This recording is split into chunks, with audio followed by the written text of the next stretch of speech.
श्री अंबाबाई मंदिर आणि ज्योतिबा मंदिर येथे सुरू असलेल्या संवर्धन कामकाजाबाबत चर्चा करण्यासाठी आज जिल्हाधिकारी कार्यालयात जिल्हाधिकारी आणि कोल्हापूर शहर अंबाबाई मंदिर आणि श्री ज्योतिबा मंदिर संवर्धन समितीची बैठक आयोजित करण्यात आली होती। मात्र पुरातत्व विभागाचे अधिकारी उपस्थित नसल्याने जिल्हाधिकाऱ्यांकडून बैठक पुढे ढकलण्यात आल्याचा ईमेल समितीला प्राप्त झाला। त्यामुळे कोल्हापूर शहर अंबाबाई मंदिर आणि श्री ज्योतिबा मंदिर संवर्धन समितीच्या कार्यकर्त्यांनी आजच बैठक घेण्याची मागणी करत जिल्हाधिकारी कार्यालयात ठिय्या आंदोलन केले। यानंतर जिल्हाधिकारी डॉक्टर विजय राठोड यांच्यासोबत बैठक घेण्यात आली। यावेळी मंदिर संवर्धनाच्या कामकाजावरून समितीचे कार्यकर्ते आणि जिल्हाधिकाऱ्यांमध्ये जोरदार शाब्दिक वादावादी झाली। त्यामुळे जिल्हाधिकारी कार्यालयातील वातावरण काही काळ तणावपूर्ण बनले।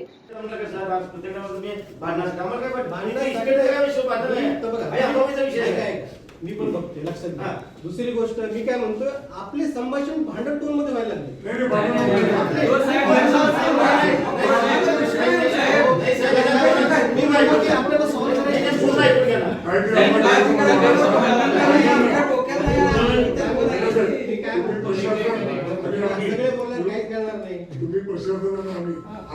जिल्हाधिकाऱ्यांनी आवाज दाबण्याचा प्रयत्न केला असून आवाज खाली करून बोला हे असंविधानिक पद त्यांना शोभत नसल्याचा आरोप दिलीप देसाई यांनी केला। देवस्थानचे अध्यक्ष हे जिल्हा अधिकारी तथा पश्चिम महाराष्ट्र देवस्थानचे ते अध्यक्ष आहेत आणि ती त्यांची जबाबदारी आहे, उत्तरदायित्व द्यायची।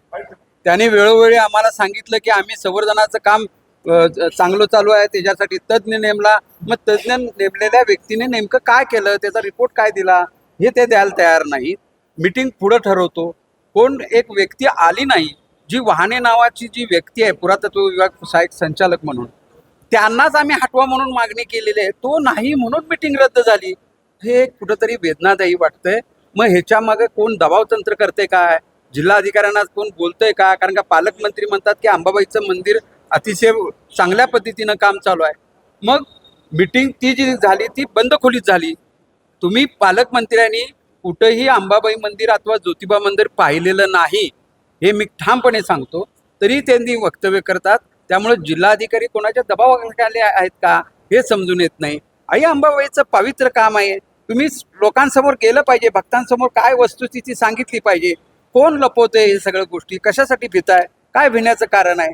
त्यामुळं आम्ही अजूनही विनंती करतोय, लवकरात लवकर तुम्ही हे करा। जिल्हाधिकाऱ्यांना आता बघा आमचा आवाज मोठा आहे, जिल्हाधिकाऱ्यांना मी बोलतो आवाज कमी करून खाली करून बोला। असंवैधानिक बोलणं हे कितपत योग्य आहे? जिल्हाधिकाऱ्यांना आम्ही देव मानतो, आमचे पालक मानतो आणि त्यांनी अशा पद्धतीनं व्यक्त करणे चुकीचं आहे। या पश्चिम महाराष्ट्र देवस्थानच्या सचिव त्यांच्याकडे मी कागदपत्र मागायला गेल्यानंतर त्यांनी माझ्याकडे समोर पर्स हलवली। या पर्स व्यतिरिक्त माझ्याकडे काही नाही।